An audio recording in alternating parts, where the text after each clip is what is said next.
Released September 10th, 2019 by developer Wintervale Studios and publishers Ratalaika Games. Distraint is a dark horror adventure game that certainly does not promise you unicorns and rainbows at the end. Thanks to the publishers for the review code.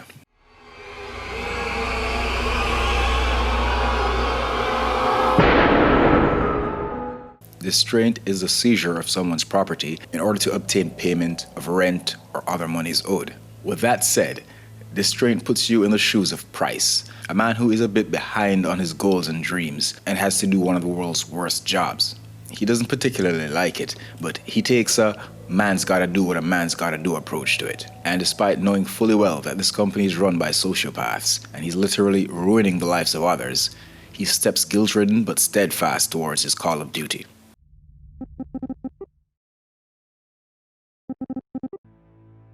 Distraint starts out with Price seizing the property of this feeble old woman who clearly cannot afford her life. Price, with a heavy heart, seizes her home at the orders of his company. In all, he has to do 3 seizures, and with each one, his journey becomes increasingly darker.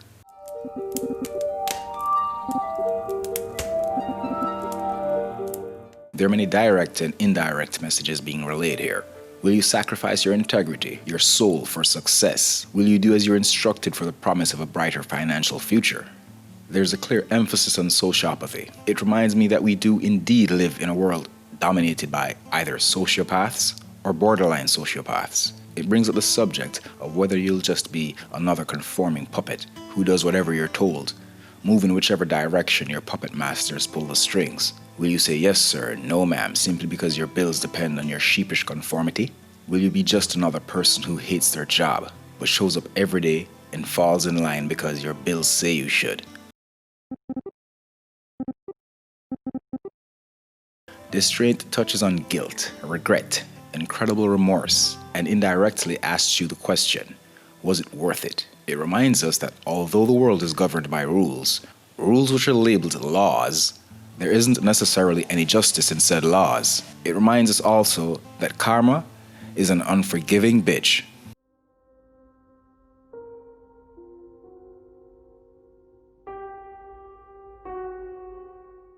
There are profound messages like, when the mind fails, the body will follow.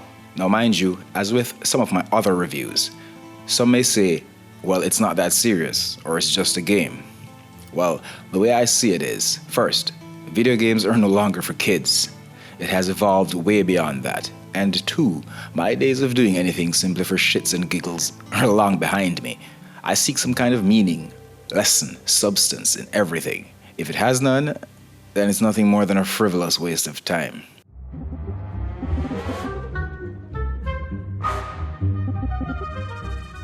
Distraint has what I'd call minimalist gameplay mechanics. This game was made for any and every kind of player to complete. It's a bit of a hand-holding experience from start to end. You can tell by the overly generous save points to ensure you meet its very dark end.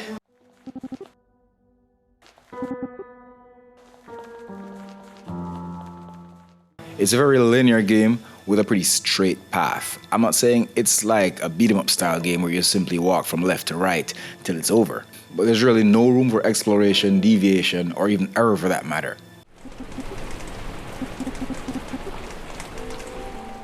There are light, with emphasis on the word light puzzles to get through. A bit of that not so common sense, and you'll figure them all out pretty quickly.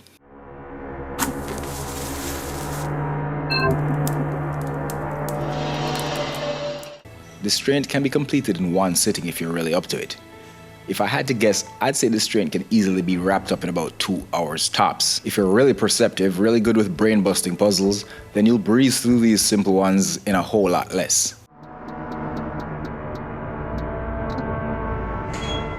But I have said this many times before, nothing should overstay its welcome, and Distraint did not. With what we're presented with, a longer playthrough would simply dilute the experience. The developer had something to say, a message to relay, and he did.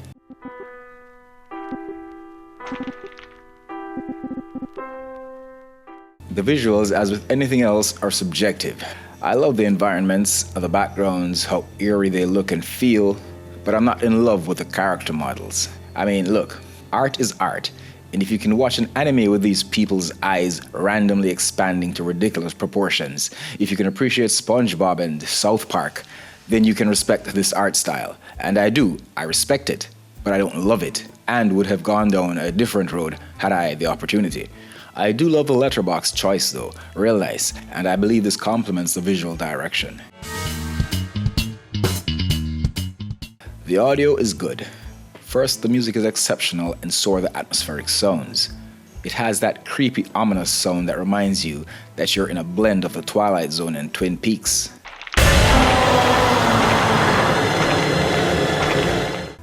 There is no voice acting, and I do believe this game in particular, among many indie games I've played recently with text instead of vocals, would have benefited from some good voice acting.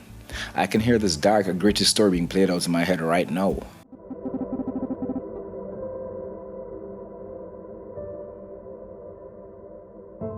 A few things that I hope are reworked and refined in part 2 though.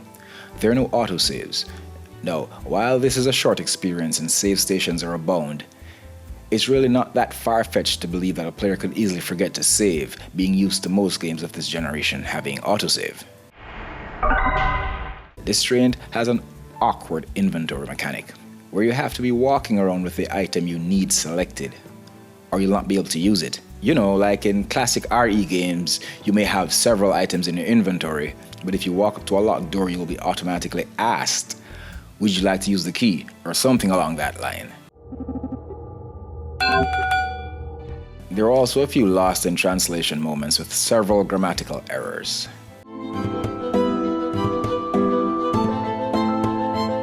But other than what I said about the talking, use vocals next time. Some games may get away with that, but Distraint would have benefited greatly based on the overall package this game is. I may check out Distraint too. If I do, I will surely share the experience. I give the first a thumbs up though. I have reason to believe that this game may have been made by one person, I'm not sure, but if so, damn good job. AAA games are all well and good, but many times, if you'd like a truly unique experience, one off the beaten path, then the indie scene is where you want to be. Show your support for independent game developers. Most, if not all, indie games are priced relatively low. Some are even free with the option to donate, so there's really no reason to pass. Thank you for watching. If you like my content, feel free to like, share, comment, subscribe, and hit the notification bell. If I pissed you off for some reason, then we all know where to find the various hate buttons, don't we? Either way, I won't hold it against you. Our game is never over.